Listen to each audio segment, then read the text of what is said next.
શ્રી ભગવદ વિદ્યાપીઠ ખાતે પુરુષોત્તમ માસ દરમિયાન વિવિધ મનોરથનું આયોજન.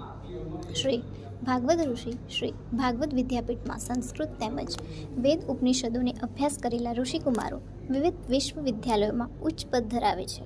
પૂજ્ય શ્રી અનંત કૃષ્ણ શાસ્ત્રી, અમદાવાદ, તારીખ 9 મે 2026. સોલા ભાગવત વિદ્યાપીઠ ખાતે શ્રી કલ્પતરુ પ્રસાદ મુખ્ય મંદિરમાં આ વર્ષે અધિક માસ શ્રી પુરુષોત્તમ માસ નિમિત્તે અધિકસ્ય અધિકમ ફલમ શ્રી રસરાજ પ્રભુના વિવિધ મનોરથો તારીખ 17/5/2026થી તારીખ 15/6/2026 સુધી, અધિક જેઠ સુદ 1થી અધિક જેઠ વદ 30 અમાસ સુધી વિવિધ મનોરથ ઉત્સવોનું આયોજન કરવામાં આવ્યું છે.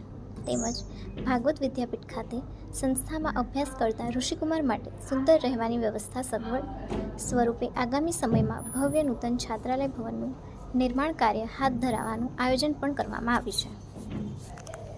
સૌને જય શ્રી કૃષ્ણ. મારું નામ અનંત કૃષ્ણ શાસ્ત્રી છે. ભાગવત વિદ્યાપીઠના આદ્ય સંસ્થાપક શ્રી કૃષ્ણશંકર શાસ્ત્રીજી એમનો હું પ્રપૌત્ર છું. આવતીકાલે એમની 24મી પુણ્યતિથિ છે, વૈશાખ વદ 8મ. એના નિમિત્તે એમનું હૃદયકુળ, રક્તકુળ અને માનસકુળ ભેગા મળી સુંદરકાંડનો પાઠ કરવાનો છે રાત્રિના સમયે, અને ભોજન ભજન બંને સાથે કરશે. એના પછી અધિક માસ શરૂ થવા જઈ રહ્યો છે 17 તારીખથી. આ જગ્યા પૂર્ણ પુરુષોત્તમ શ્રી કૃષ્ણ પરમાત્માની છે. તો એ અધિક માસને ધ્યાનમાં રાખીને સવારમાં સહસ્રાર્ચન વિધિ થશે.